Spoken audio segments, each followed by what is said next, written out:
Bonjour, je suis Frédéric Perret, interprète animalier, et voici mon index ABC. Un interprète animalier, c'est une personne qui communique avec un animal par l'intuition. C'est un dialogue de cœur à cœur qui permet de recevoir les messages de l'animal, ce qu'il a besoin d'exprimer au moment de la communication, mais aussi de transmettre les messages de son gardien, la personne en charge de l'animal. L'objectif étant une meilleure compréhension mutuelle, afin d'apporter ou de renforcer l'harmonie entre l'homme et l'animal. J'allais dire 2 grands profils peuvent faire appel à moi, les particuliers et les professionnels. Les particuliers, ce sont des personnes qui ont, un animal ou des animaux, qui veulent transmettre, un message comme, déménagement, nouvel arrivant dans la famille, qui veulent communiquer, avec leur animal pour, pouvoir comprendre, un comportement en particulier, communiquer avec leur animal qui est parti, sur un nouveau chemin, heu et aussi des particuliers qui, veulent adopter un animal. Et quant, aux professionnels, ça peut être, des professionnels, qui travaillent déjà dans le domaine animalier, comme les vétérinaires, les éducateurs, qui veulent enrichir leur mode d'accompagnement, ou, des professionnels qui relèvent de la médiation animale, et aussi des professionnels et des particuliers qui veulent développer leur intuition et apprendre à communiquer avec l'animal par le biais de la formation. Alors je dirais, bienveillance, engagement et partage.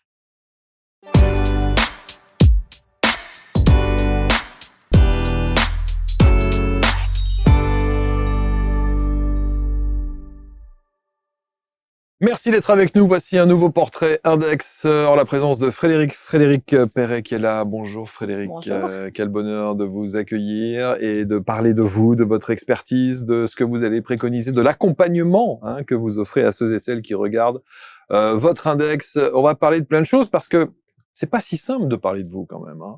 Vous êtes multifacette. Oui, multifacette. C'est vrai. Vous avez un champ d'action qui est extrêmement éclectique. Vous avez beaucoup de cordes à votre arc. Et si on devait définir, parce que vous avez choisi un titre, Oui, c'est, vous le dites très bien, interprète animalier. oui. Et vous n'êtes pas dans la communication animalière. Est-ce qu'il y a une distinction que vous faites? Oui, pour moi, il y a une vraie distinction. La communication, c'est, je parle, voilà, c'est un échange de données comme ça. Ouais. L'interprète animalière, c'est je rentre en connexion avec l'animal, je ne suis que canal et je retransmets avec mes propres filtres, Ouais. finalement, D'humain? d'humain, et d'expérience de vie Ouais. que j'ai, ce que l'animal m'a transmis. Alors, mais ceux qui font de la communication animale vont vous dire exactement la même définition. Oui, mais pour moi, la communication, ça n'a pas le même sens. D'accord. C'est vraiment, hem, oui, ils vont faire le même métier parce qu'ils vont se connecter, mais souvent, vous allez avoir des communicants qui vont mettre des trop de couleurs dans dans ce que l'animal est exprimé, Ouais. En tout cas, trop et de filtres humains, trop de peut-être. filtres humains, voilà, Ouais, ouais, et c'est peut-être, vrai ouais. que moi, je m'astreins à mettre j'allais dire le plus juste possible, mais le moins de filtres possible et le Ouais. moins de données vécues possible pour retransmettre avec le plus de justesse, Hmm. ce que l'animal transmet. Parce que finalement, l'animal transmet énormément de choses, et avec précision, heu et les filtres qu'on peut y mettre peuvent transformer quelquefois ce que l'animal transmet. Hmm. Et quand on est dans des problématiques, de comportement, heu comment dire? Dits, non acceptables dans notre société, et bien ça peut avoir, de grosses incidences que de mettre ces filtres-là. Hmm. Donc faut vraiment y aller avec, Prudence. Ouais, prudence. prudence. Alors, on va voir de quelle manière vous êtes arrivé à cette expertise, parce que vous n'êtes pas tombé dans la potion magique dès le départ. Pas du tout, Pas du tout, pas du carrément tout, du pas. Et on va tout. voir votre parcours qui est assez incroyable. Je suis fasciné par cette communication animalière, par cette interprétation animalière. Est-ce que, et la première question qu'on se pose, est-ce que vous avez des animaux de prédilection avec lesquels vous aimez entrer en communication? Est-ce qu'il y a des animaux qui sont plus simples que d'autres? Non. Alors, il y a des animaux pour lesquels je ne peux pas, parce que Par exemple? tout ce qui est sans pattes, OK, tout ce qui est reptile, OK. je ne peux pas parce que en fait, j'en ai peur. Je me soigne pas, et quand on rentre en connexion, quelquefois, on est l'animal dans certaines communications. Et moi, l'idée de pouvoir être, dans la peau d'un reptile, Pas possible. c'est juste pas possible. OK. Après, Alors que d'autres le font. Enfin, on pourrait, à partir du moment bien où sûr, c'est un animal vivant, enfin, c'est un être vivant, on absolument, peut rentrer en contact. bien sûr. D'accord, mais vous faites ce blocage. Ouais, je fais un blocage, voilà. Mais il y a des trucs improbables qu'on vous a proposés avec de communication animale et de l'interprétation animalière? Non, souvent, en fait, on a souvent des animaux domestiques. Oui, Donc, évidemment. mais par contre, il y a des animaux qui sont très drôles. Par exemple, les chèvres. Communiquer avec une chèvre, c'est extraordinaire parce que vous parliez de difficultés. C'est pas des difficultés, c'est chaque espèce a son mode comment dire, de communication. OK. Euh, Et alors la chèvre, et c'est la quoi? chèvre, c'est très sec.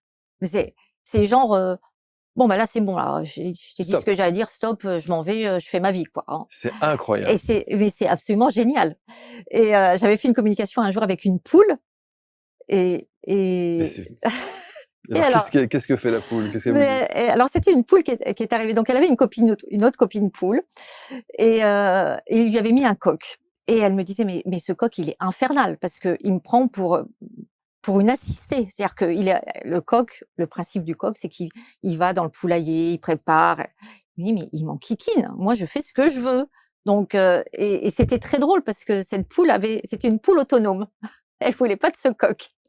Mais il y a des gens qui vous contactent pour rentrer en communication Et avec leurs poules? Ben oui, parce que, cette poule-là justement, elle faisait bande à part ou même la chèvre par exemple. L'histoire de cette chèvre, c'était, donc elles sont 2 Dans le petit parc, le dans le box? petit parc et la propriétaire me dit: «En fait, j'ai un vrai problème, ma chèvre ne rentre pas, dans, l'abri avec l'autre chèvre. Donc je ne sais pas comment faire parce que qu'il pleuve, qu'il vente, qu'il neige, elle se met en boule à l'extérieur, mais elle refuse de rentrer quand l'autre chèvre est à Donc il l'intérieur, y a un donc problème. le mâle». OK. Et donc je lui dis: «Bon, je vais rentrer» et la chèvre me dit: «Ah non, mais on n'est pas du même monde. Lui, il est rustre. Moi, je suis une chèvre délicate» Non mais et du coup, incroyable! je lui dis: «Mais et comment on fait?» Elle me dit: «Bah, en fait, il suffit de me faire un autre abri et j'irai dans cet abri-là. Moi, ça me pose pas de problème» et du coup, je dis à la propriétaire, bah, voilà, Il faut un si deuxième abri. un deuxième abri et et elle me rappelle une semaine après, elle me dit: «Mais incroyable, quoi. La chèvre va dans l'abri». Voilà. Heu et donc on est à même de pouvoir avoir des choses un peu drôles comme C'est ça incroyable. et heu et c'est vrai que, il y a une manière de communiquer sur chaque, et puis il y a Animal. animal et puis il y a le côté, je suis un animal domestique ou pas. Parce que l'animal sauvage va pas avoir la même vision du monde, Ouais, ce qui est normal. ouais. Hem Et ce qui est très drôle, enfin drôle, je ne sais pas si drôle est le terme, mais j'avais fait dans une ferme pédagogique, Mmh. souvent ils récupèrent des animaux de cirque Mmh. maintenant malheureusement, Mmh. et c'était un yak qui était là et ce yak était un peu dépressif. C'est-à-dire que c'est un animal qui bougeait pas beaucoup. Il l'avait récupéré, mais il savait pas trop, comment gérer cet animal-là et alors ce qui a été, c'est des sensations fabuleuses parce que ce yak qui n'avait jamais vécu dans son habitat C'est d'origine, ça. quand je suis rentrée en connexion avec lui, il m'a montré, ses ancêtres, heu, oui, il m'a montré son environnement d'origine, ses ancêtres, comment ils vivaient, en me disant: «Mais je sais ça que je ne le connaîtrai jamais» Waouh! Et il le savait lui, en et il tout le cas. savait, donc Ouais. ça veut dire que, comment dire? Dans les cellules, dans nos propres Ouais, cellules, ouais. on a cette mémoire Il avait la cellulaire. mémoire des lieux, de d'où il vient, évidemment. Exactement Ouais, ça c'est et ça, extraordinaire. c'est extraordinaire et c'est très prenant. Mmh. Heu, un éléphant, j'ai fait un éléphant dans une réserve, un vieil éléphant, les gros vieux éléphants qui arrivent en fin de vie, et qui avaient, cette philosophie de dire: «Mais en fait, on pourrait vivre en harmonie avec les hommes si seulement ils prenaient conscience de nos besoins et de l'environnement. Et ce qui est intéressant, c'est qu'on peut avoir ces discussions philosophiques. Ils ont cette conscience ils arrivent à se projeter sur l'avenir. Ouais. Et quand les gens me disent: «Mais les animaux n'ont pas d'âme, ils n'ont pas de conscience», mais bien sûr que Il y si, a des gens qui osent vous dire bien encore ce genre de sûr, choses. Il y a des animaux qui ont pas d'âme, qui ont pas de conscience. bien Mmh. sûr, Mmh. bien sûr. Ouais. On se demande qui n'en a pas, en fait. On s En disant une phrase pareille, on se demande Qui n'en entre a l'animal et exactement. l'humain, qui n'a pas d'âme ni de conscience. Il y a un truc, alors si on se fait un peu l'avocat du diable et on va revenir sur Ouais, votre parcours, il y a des gens qui vont dire, mais de toute façon, elle peut nous raconter évidemment ce qu'elle veut dans son ouais, ressenti, on n'a pas la preuve. bien sûr. Qu'est-ce que vous répondez à ça? Je suis pas là pour prouver quoi que ce soit. Mmh. Moi, je suis dans l'accueil, c'est-à-dire que je ne suis pas là pour prouver aux gens que les choses se passent. C'est soit ça résonne ou ça résonne Ouais, pas. OK. Si les gens me disent: «Non, ça c'est du charlatanisme», Ouais, OK, c'est que c'est pas le moment juste pour toi, OK, il y a pas de souci. OK. Je me bats pas pour Et ça. puis de toute façon, il y a des résultats. Parce que Et le en plus, il y a des comportement de résultats, l'animal, en fonction de votre analyse, le bien sûr. comportement de l'animal change pour le coup. Alors sur l'animal sauvage, c'est compliqué parce que, Ouais. il est dans son environnement, mais sur l'animal domestique, bien sûr qu'il change. Je veux dire quand on voit, souvent, par exemple, sur l'animal domestique, sur le chat, ça va être souvent de la malpropreté Mmh. ou de l'agressivité, Mmh. hem, Comme pour les chiens. comme pour les chiens, et qu'on donne les clés parce que je dis souvent la communication animale, c'est pas une baguette magique. C'est pas parce que vous comprenez pourquoi l'animal fonctionne comme ça, que ça va changer la face du monde. Il y a une raison, mais la raison, il faut se donner les outils pour que, l'animal puisse être accompagné différemment. Mmh. Hem et quand, les personnes font le nécessaire et qu'ils voient que les choses changent, Évidemment. évidemment, Ouais. les choses se mettent en place. Alors, il y a aussi un autre truc, c'est que moi je me dis, vous avez une chance extraordinaire de pouvoir communiquer, rentrer en contact avec ces animaux, avec l'âme de ces animaux, avec la conscience de ces animaux. Est-ce que vous avez fait l'expérience quand vous arrivez dans des zoos, par exemple? Quand vous voyez, moi, on a eu d'autres personnes qui font de la communication animale dans l'index et qui m'ont dit qu'elles refusaient, quand elles rentraient dans un zoo, de se mettre justement dans cet état de connexion parce qu'elles n'avaient pas nécessairement envie de. Mmh. Mais vous l'avez déjà fait ça? Non, je refuse aussi, sauf si on me le demande. C'est-à-dire que dans un zoo, on me demande parce qu'un animal a besoin on me demande à ce que je communique avec l'animal pour X, Y raison, Ouais. mais je ne le fais pas. D'abord parce que, alors ça, c'est mon a priori c'est mon mental qui fonctionne en me disant: «Je vais avoir la Des détresse des animaux? animaux qui va Ouais. être là». Heu, peut-être ou peut-être pas, peut-être que j'aurai aussi des beaux messages, mais je ne le fais pas, non. Et c'est aussi une forme de protection, quand on ouvre en plus, quand on s'ouvre comme ça dans des lieux publics, on se met en danger Oui, aussi, oui, hein. bien sûr, bien sûr, bien sûr. Donc Oui, parce que vous emmagasinez, enfin, vous accueillez comme ça et vous êtes parfois impacté, j'imagine, on par, impacte et puis on peut avoir des énergies qui ne sont ouais. pas forcément celles des animaux. Ouais, ouais, ah oui, oui. Donc parce que quand on est ouvert, on prend tout et on filtre plus, donc Mais moi, j'adorerais rentrer, mais vous vous rendez compte? La capacité que vous avez à arriver dans un zoo comme ça, à regarder les singes, les alors ça, vous pouvez le faire, waouh! mais ça c'est, Se dire, qu'est-ce qu'il pense? Qu'est-ce qu'il dit? Combien de fois on s'est dit cette phrase incroyable qui dit face à un animal: «Il ne lui manque que la parole». oui. C'est vrai, on se dit ça la plupart du temps. Et quand vous avez cette faculté, je pense notamment, aux cétacés, par exemple, les dauphins, Alors ça, les orques, là, vous devez avoir une charge émotionnelle, à mon avis, qui est très, très lourde parce qu'ils sont pas du tout, heu, dans même leur dans environnement, leur hein. environnement naturel. Et Mmh. même si et j'entends, hein, ce que les refuges ou les zoos disent en disant: «On assure leur bien-être». Mmh. Un orque, en pleine nature, il est pas dans un bassin. Mmh.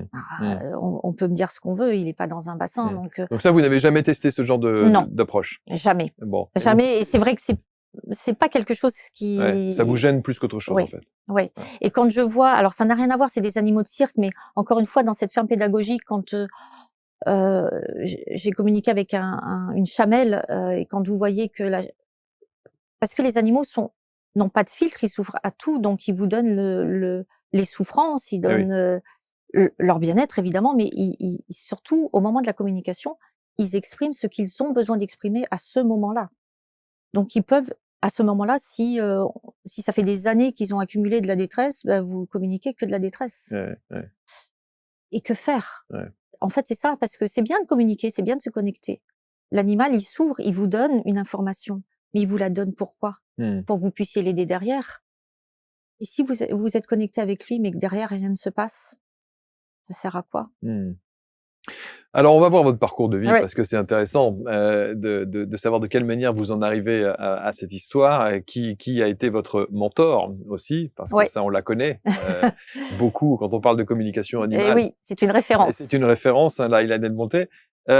En revanche, votre parcours de vie, alors quand je dis que vous n'étiez pas du tout prédestiné à ça, alors hein, on fait quoi? On a de la bijouterie, Oui. on a de la joaillerie, on a de l'horlogerie, on a un petit passage du côté de chez Air France, Oui. on a tout, et voilà, Tout, mais rien avec ça.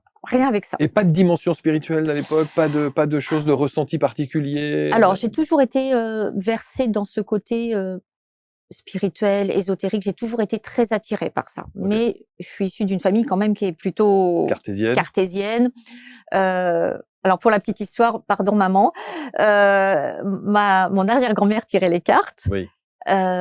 Et ma tante, la sœur aînée de maman, était elle très portée sur l'ésotérisme. Croyait beaucoup à cette dimension autre que la nôtre. Mais dans la famille, c'était juste une lubie, voilà. Donc j'étais portée, mais pas plus que ça. Et puis j'étais prise dans un engrenage qui faisait que non, j'étais pas du tout dans cette dimension spirituelle et pas du tout, du tout, du tout. Bon, c'est Jason qui change tout. Ah, il a changé ma vie. C'est votre chien. C'est mon chien, ouais. Il a changé ma vie. Ce chien est arrivé dans un moment. On n'a jamais un animal par hasard. Comme on ne rencontre pas les gens par hasard non plus. C'était quoi comme race de chien? Un canet corso. Ok. Et ce chien a changé ma vie. Donc j'avais perdu mon autre chien. Et il est arrivé un moment dans ma vie où j'étais plutôt très enfermée. Voilà, je sortais d'une histoire difficile et c'était moi et le reste du monde, quoi, hein. Je voulais voir personne. Jason est arrivé et ce chien m'a donné des ailes en fait. Il m'a ouvert. J'ai fait plein de choses avec lui. Je suis allée à des endroits où je n'y serais jamais allée. Ça m'a permis de rencontrer des personnes, de renouer aussi ce lien avec les humains en me disant finalement le monde dehors est pas si mauvais que ça. Donc vraiment extraordinaire. Et ça a été une étoile filante, c'est ce que je dis toujours. C'est une étoile filante. Il est parti très tôt, très vite. 7 ans, hein, c'est ça? Même pas 7 ans, il ouais. avait 6 ans et des brouettes. Et j'avais tellement de choses à faire encore avec lui. Et ça a été un déchirement. Très, très dur. Et quand il est parti, ce sentiment, les circonstances, ça a été tellement rapide, sentiment de culpabilité, de dire peut-être que j'aurais pu voir, peut-être que j'aurais pu faire quelque chose, peut-être. Se dire tu n'as pas fait ce que tu aurais pu et dû faire pour le sauver. Donc ça, c'est un truc qu'on porte, qui pèse. Et puis on procrastine, on revoit les dernières images. Je revois les images du vétérinaire où je suis là jusqu'à 11h30 à patienter avec lui sur son traitement. C'était un traitement assez lourd. Sa fin de vie a été compliquée, ses derniers moments étaient très compliqués. Et ce sentiment de culpabilité, je dis non, je peux pas. Il faut vraiment. Et là, je pense que ce côté spirituel est revenu en me disant il faut que je sache, il faut que je puisse avoir son sentiment à lui de comment ça s'est passé. Et c'est vrai que malheureusement, je n'ai pas pu accompagner Jason jusqu'au bout. Il est parti, j'étais pas là. Donc double sentiment de culpabilité. Double sentiment de culpabilité en disant j'étais pas là, je l'ai abandonné. Comment il était, enfin le truc. Et donc je tombe sur Leila Del Monte. Et la fameuse Leila Del Monte. La fameuse Leila Del Monte. Je dis j'appelle. J'appelle. Donc un mois, j'ai mis 2 ou 3 mois pour avoir un rendez-vous avec Leila Del Monte. Je dis c'est pas grave, j'attends, c'est elle, j'attends. Et elle me fait un retour de Jason, de notre vie, et je me dis waouh. Très précis. Très précis, des environnements où on allait, ce qu'il aimait, ce qu'on aimait faire ensemble. Et Et je me dis, mais c'est C'est absolument incroyable. incroyable, c'est fantastique, quoi. En tout cas, elle tape dans le mille. Hein. Elle tape dans le mille. Et du coup, le fait qu'elle vous donne des choses comme ça, très factuelles finalement, et derrière, on pose des questions de savoir, parce qu'on la dirige finalement sur ce sur quoi on voudrait qu'elle pose les questions. Elle vous déculpabilise et vous sentez ce Donc ça vous fait du bien. ouais, Ouais. ça fait du bien. Ouais. Et je me dis: «Mais c'est absolument génial» et je rappelle Leïla Del Monte le lendemain et je lui dis: «Mais ça n'a rien à voir avec Jason, mais j'aimerais pouvoir faire ça aussi». Ouais. Et évidemment, elle vous dit: «Mais vous pouvez le faire». Mais vous pouvez le faire, Eh oui. mais tout le monde peut le faire. Bah oui, tout le monde peut le faire. Et voilà. Et donc c'est passé comme ça. Et je suis rentrée, j'ai lu tous les bouquins de Leïla Del Monte et d'autres parce que Oui, il y en a plein qui le font. Hein. il y en a plein et je pense sincèrement que c'est très très important d'avoir plusieurs visions. Bien sûr. Parce qu'on a tous notre propre sensibilité et on a tous notre propre approche et on a tous nos expériences différentes aussi, en fonction de nos spécificités. Oui, de nos acquis, de notre éducation, de nos Exactement. croyances, De nos limites. de nos limites, évidemment, oui, bien sûr, bien sûr. Et du coup, Donc vous vous formez? je me forme. Moi, je suis comment dire? Une ogresse de connaissances. C'est-à-dire que j'ai une soif de connaissances et j'ai un vrai engagement. C'est-à-dire que quand je fais quelque chose, je fais jusqu'au bout alors c'est pas pour nourrir mon ego parce qu'au départ, il y a l'ego qui est là en disant plus on va connaître, plus on va maîtriser, plus on va contrôler. Non, c'est vraiment de dire waouh, c'est un monde qui est absolument infini. Et finalement, on ne connaît rien de ce qu'on devrait. Et je ne sais rien finalement de tout cet infini ou pas grand chose. Ce qui est fascinant dans les formations, moi je trouve ça incroyable parce que quand vous vous formez, est-ce que vous sentez l'évolution des choses? Est-ce que vous sentez que les perceptions arrivent? Ou alors, un matin, vous vous réveillez et effectivement, vous avez ces perceptions-là parce que vous avez suffisamment travaillé en amont? On n'a jamais suffisamment travaillé déjà. Et la première formation que j'ai faite, moi, j'avais jamais fait méditation de ma vie. On me dit méditer, méditer quoi? Je fais comment? Je fais comment? Ah bah faut vous ancrer. Ça veut dire quoi? Mais je sais pas Ah ouais, faire. on démarre de zéro. Hein. On démarre de zéro. Ah oui, clairement, Donc ouais. du coup tout ça fait que moi je dis toujours on peut tous communiquer, mais on peut tous courir, mais on n'est pas tous champions du monde. Exactement. Ouais. Et là, On c'est n'est pas pareil. des sprinteurs tous. On n'est pas des Usain Bolt tous. Non, voilà, tous. exactement. Et même en travaillant, on n'y arrivera pas toujours. Donc vous vous formez. Donc il y a cette première rencontre avec Leïla Del Ouais. Monte qui a été évidemment essentielle. Ensuite il y a les formations et ensuite il y a une chamane qui rentre dans votre vie. Oui, alors mais le truc le dingue quoi, c'est-à-dire que je vais chez ma coiffeuse, vous allez tout savoir de ma vie, mais je vais chez ma coiffeuse, je raconte mon évolution sur la communication, sur ce que je fais, tout ça. Et je devais passer mon dernier examen de certification pour la communication animale. Et je me suis dit, est-ce que les croyances limitantes, est-ce que je vais être capable de le faire? Est-ce que je vais y arriver? Est-ce que je vais être en situation? Voilà, le truc. Et ma coiffeuse me dit: «Non mais je vais t'envoyer chez une chamane. Tu y vas ou tu y vas pas, mais vas-y, tu verras, elle va t'aider». J'y vais, de toute façon, ça me coûte rien. J'y vais. J'expérimente. J'expérimente. Je vois bien ce qui va se passer. Et là, je vois cette femme très masculine, très elle prend tout l'espace quoi, hein, voilà. Et je me dis: «Oh putain, je sais pas ce qui je sais pas comment je vais passer». Et là, elle me dit: «OK, et ben, tu vas communiquer avec mon chien là. Tu l'as vu 30 secondes, tu vas le communiquer, puis tu vas me dire ce qu'il a». Je sais pas, je l'ai vu, elle me dit: «Non mais vas-y».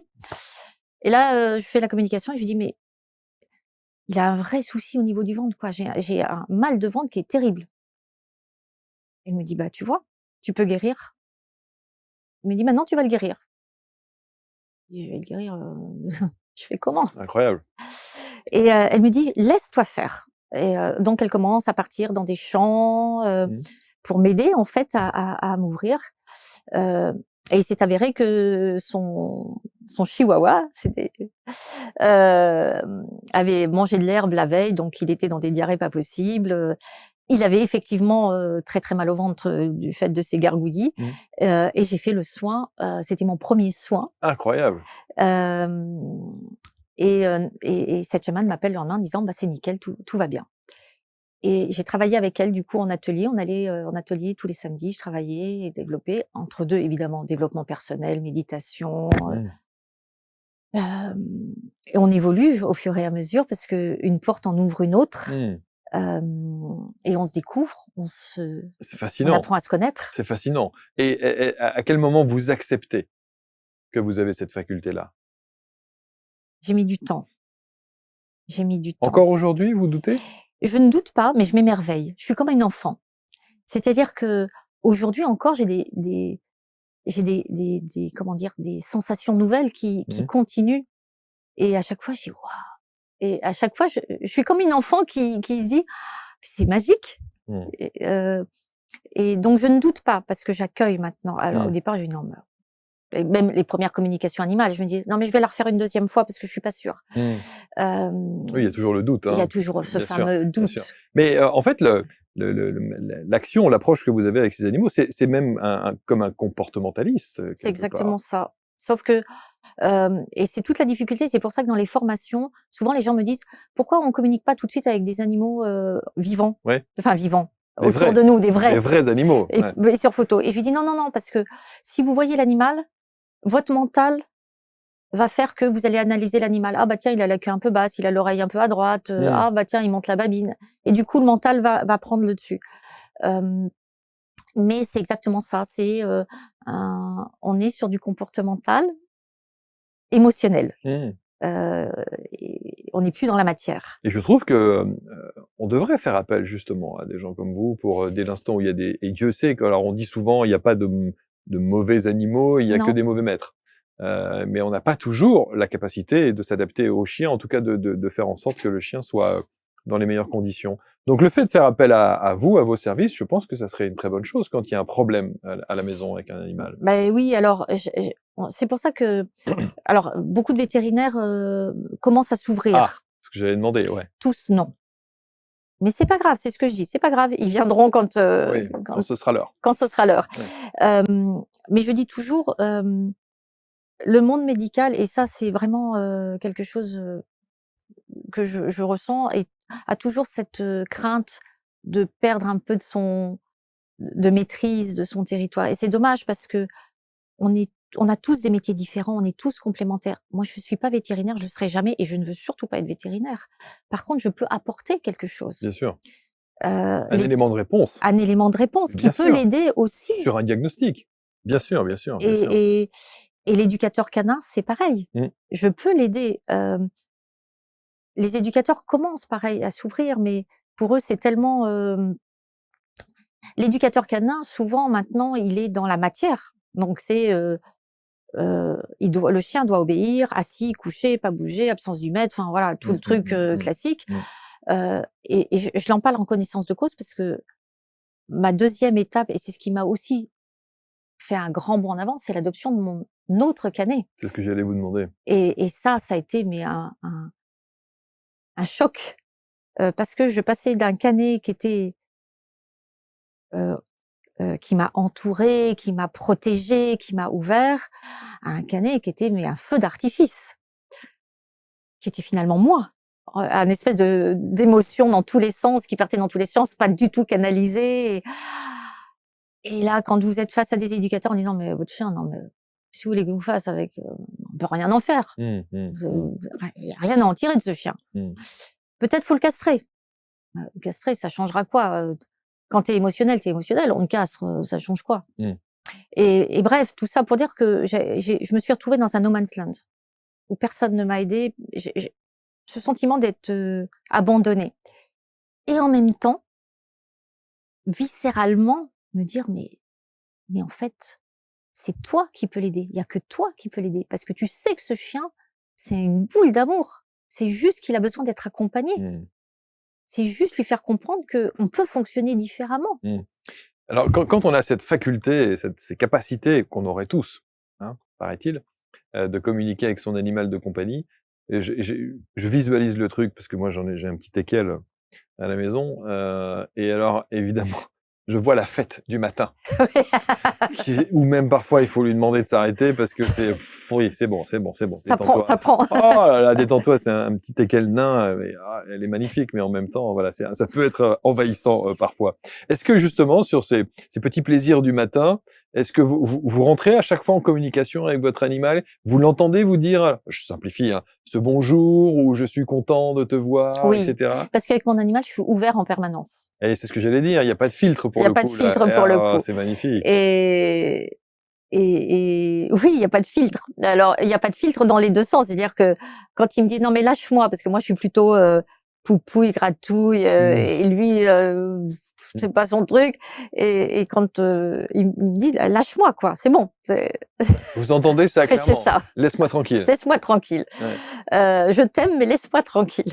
Mais de la même manière que et ça a été une vraie libération, que je peux communiquer avec Jason quand je veux. Mmh. Et quelquefois, on a ce lien indicible d'amour qui le chien est toujours là, donc il suffit de l'appeler, il il est là. Hem, bienveillant, enfin, comme s'il En tout cas, est vous le ressentez? oui, Ouais. ouais, c'est une énergie qui est, une lumière. Je dis toujours, c'est mon étoile filante. Est-ce qu'un animal, donc vivant sur ce plan terrestre, peut lui aussi communiquer avec avec Jason, par exemple? Oui, oui, et d'ailleurs, c'est le cas beaucoup, vous savez, quand, vous avez des animaux, une personne a 2 ou 3 animaux et qu'il y a un animal qui part, Mmh. hem, souvent, parce que les animaux ont conscience de leur départ, et souvent les animaux présents, on savent déjà que l'animal va partir. Oui. Hem et quelquefois derrière, souvent les propriétaires vous disent: «Mais il est triste», parce qu'il y a ce flou artistique où, l'animal est parti, ils ne peuvent toujours pas rentrer en connexion encore avec eux parce que, bah, ils sont sur le chemin, et puis après ça passe. Heu et oui, ils peuvent ils se connectent Oui, entre eux ils se et connectent même entre eux. intra et interespèces. Bien sûr, bien sûr. Et il y a pas de limite là pour le coup. Alors, ce qui est aussi, incroyable, c'est que on a parlé de beaucoup d'animaux et pas de chevaux. Alors les chevaux, c'est mon deuxième je Animal préféré? C'est animal vrai? préféré, oui. Ouais. Moi je suis cavalière Ah! et c'est mon deuxième animal préféré. Si je dois faire, je reviens sur votre question initiale, si je devais faire 2 animaux Mmh. préférentiels, ça serait le chien et le Le cheval. cheval, bah oui. Parce que le cheval, alors c'est encore une autre, hem, c'est une autre approche de l'animal parce que, le chien vous accompagne, le chien va vous aider, mais, il a pas cette même relation qu'avec le cheval. Le cheval, c'est une éponge. Le cheval, il est, hem On a le sentiment que c'est le plus puissant. Enfin, il semble avoir cette capacité de relation avec l'être humain, mais tellement, enfin, il y a pas de filtre il là y a pour pas le de coup, c'est d'une alors, j'allais ça dire, semble d'une simplicité. en termes de matière, vous avez 2 grandes familles. Vous avez le prédateur qui est le chien et vous avez le cheval qui est la proie. Et ça, c'est fondamental parce que la proie, vous êtes dans la nature, le plus faible, on l'abandonne parce qu'il est dangereux pour le Le reste reste du du groupe. groupe. La proie, vous le voyez, hein, on est auprès du plus faible. On va essayer de le sauver coûte que coûte. Et c'est ça le cheval. C'est-à-dire que pourquoi on fait beaucoup de médiation avec le cheval? Mmh. Parce que le cheval a cette capacité d'empathie, de venir sauver. C'est vraiment, C'est un miroir, hein. c'est un miroir. Mmh. Et c'est un vrai véritable miroir. Et la médiation animale, vous mettez, des gens qui sont en difficulté, le cheval va tout de suite le renvoyer. Après, il faut avoir conscience de ce qu'il renvoie, Bien sûr, mais bien sûr. le cheval est magique pour Ouais, ça. ouais. Et quand je pense à, notamment, alors moi je pense à un animal qui me vient tout de suite à l'esprit, c'est les grands singes d'Afrique, au Congo par Oui, exemple, où on voit ces masses comme ça, où véritablement ils nous ressemblent tellement où on leur ressemble tellement ouais, que, il ne leur manque pour le coup que la parole. Ce oui. serait extraordinaire d'approcher comme ça pour essayer de rentrer en contact Je pense avec, que ça serait extraordinaire et ça serait aussi une ça a dû manière, être plus fait ça. respectueuse. Je pense que, heu, alors vous avez, des éthologues qui certainement, dans le respect de l'animal, arrivent à l'approcher. Je ne suis pas sûre qu'ils communiquent, peut-être, hem et ça serait tellement plus simple Bien sûr. aussi de pouvoir les approcher et de leur faire comprendre que On est juste là pour échanger, Exactement, qu'on leur veut pas de mal, juste pour comprendre comment ils fonctionnent. malgré le fait qu'on saccage leur environnement. Ça, Oui, c'est un autre c'est un problème. autre Mais problème. ils auraient sans doute des choses à nous dire là-dessus. Absolument, absolument, parce que en plus, si on avait la capacité de résilience que les animaux peuvent avoir, Ouais. mais ça serait absolument Et quand on parle fantastique. vous savez, moi, quand je regarde ma petite chienne et que chaque fois je vois comme ça, vous pouvez la voir réprimandée. Dans la seconde qui suit, elle vous regarde avec amour. Oui, Et c'est là où on se dit, l'amour inconditionnel, il est là. il est là. C'est ça l'exemple de l'amour inconditionnel, hein, on est d'accord? Et j'allais dire, oui, oui, et j'allais dire chez le chien, c'est terrible. Incroyable. Parce que chez le chien, le chat, c'est différent, mais le chien, c'est un être d'attachement. Mmh. Il a besoin d'être attaché. C'est un de ses piliers, l'attachement. Et c'est là où c'est dramatique, parce que quand vous avez toute cette partie d'animaux maltraités, Mmh. de chiens martyrs, Mmh. et que vous voyez que malgré tout ce qu'ils ont pu vivre avec l'humain, ils arrivent encore à garder un lien d'amour avec l'humain. Vous vous dites: «Mon Dieu, mais Mmh.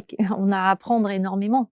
Mmh. Et ça fait mal au cœur de voir ça, parce que franchement, la maltraitance est je crois qu'il y a pas de profondeur, Mmh.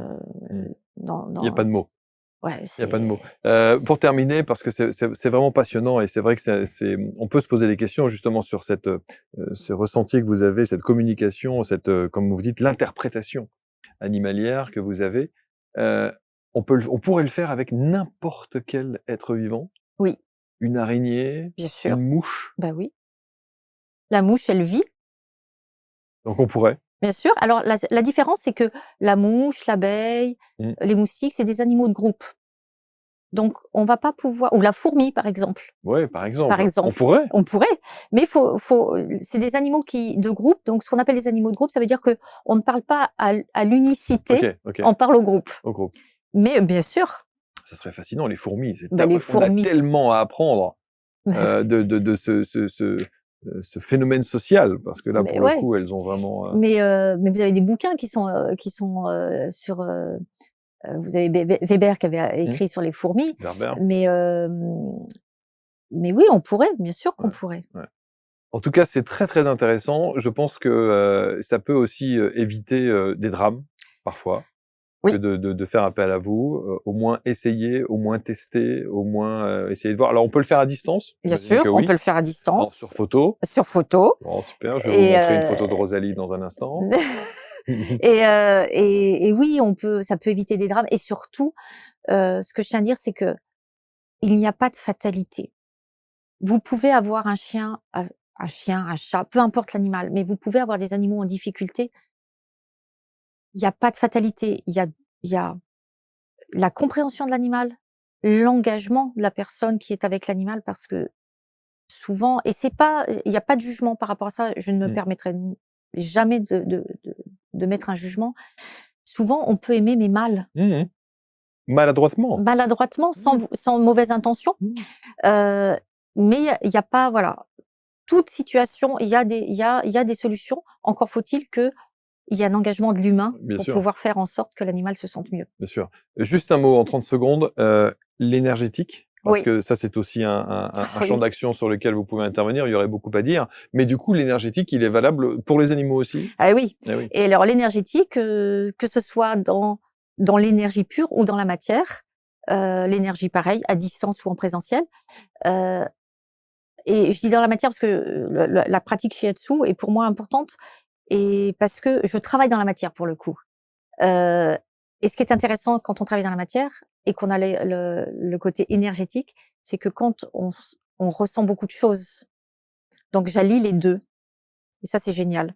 Parce que du coup, ça multiplie les possibilités de ressenti et d'efficacité dans les soins. Bon, en tout cas, Jason, il aura fait son job.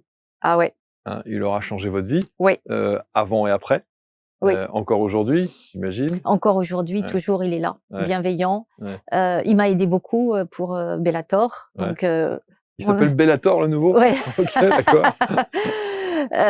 Il m'a aidé. Bellator. Bellator. On sent Oui, c'est ça. Hein, le côté un peu punchy, hein, Ouais. le truc qui s'arrête jamais en fait. Hein. Jamais. Ouais, c'est ça. C'est 70 kilos qui tournent comme ça. Pouah. Donc, Ah oui, ça fait 70 kilos. ouais, ouais, Ah oui, c'est une masse quand même. c'est une masse. Mais c'est une masse qui n'a pas la notion de sa masse. Et, et ça peut être particulièrement compliqué. Oui, Ouais, ouais, ouais, ouais, Ah oui. mais Oui, donc bon, il lui faut de l'espace. il lui faut de Il l'espace. bouffe les canapés. Pas du tout. Ah non, pas du tout. Et alors en fait, mais c'est un amour. On, on est allé le chercher. 70 kilos. Au secours. Il vient des Pouilles. Donc, on l'a récupéré à 3 mois. On a fait 1600 km dans la voiture. Je me suis dit, mon Dieu, un chiot de 3 mois, comment ça va se passer? Mais Un amour. un amour, il n'a jamais fait une bêtise à la maison. Oh, c'est bien. Et C'est bien. non, il est, voilà, c'est un amour. Et Bah, après, en même temps, il sait qu'il n'a pas intérêt parce qu'il sait que vous savez. oui. Il Et- sait que vous pouvez. Tu vas pas me la faire parce que je sais ce que tu penses, je sais ce que tu dis, je sais de quoi tu as besoin. Mais etc. ce qui est très drôle, et avec quand je travaille avec lui, parce que je lui fais faire des activités, et en fait, c'est très drôle. Mais même quand on est en balade, c'est-à-dire que dès qu'il va faire un truc, il me regarde d'un air de dire je peux. Ouais. C'est bon. Ou alors il a fait quelque chose et puis il se dit c'était possible, je pouvais le faire ou et C'est un nounours. c'est un nounours. Ouais, clairement. C'est un nounours. Vous pouvez contacter Frédéric avec les liens que l'on met autour de cette vidéo, évidemment. Vous avez les réseaux sociaux, vous avez aussi le site internet, vous avez un site internet, Ouais, hein, bah vous oui. avez tout ce qu'il faut. Bon, Bah oui. parfait. On peut prendre contact avec vous et puis évidemment faites une bise à. Alors rappelez-moi. Bellator. Bellator. Tu sors d'où ça, Bellator? Alors Bellator, pour la petite histoire, c'était le nom de guerre d'Arès et d'Apollon. D'accord. Et c'était vraiment un lien que je voulais faire avec Jason, qui était dans le côté mythologie. Et oui, donc, évidemment aussi, ouais. C'est pour ça que moi j'ai dit Jason au départ, mais non, en fait c'est Jason et les Argonautes. Voilà, bien sûr, rien à voir. Il faut que j'arrête les séries américaines. Merci infiniment, Je vous en Frédéric. prie, merci à vous. Merci, c'était passionnant. Et puis évidemment, vous prenez contact avec Frédéric, même à distance, en visio, avec tous les supports modernes que tout le monde connaît, évidemment. On se retrouve très vite pour un prochain index. Salut.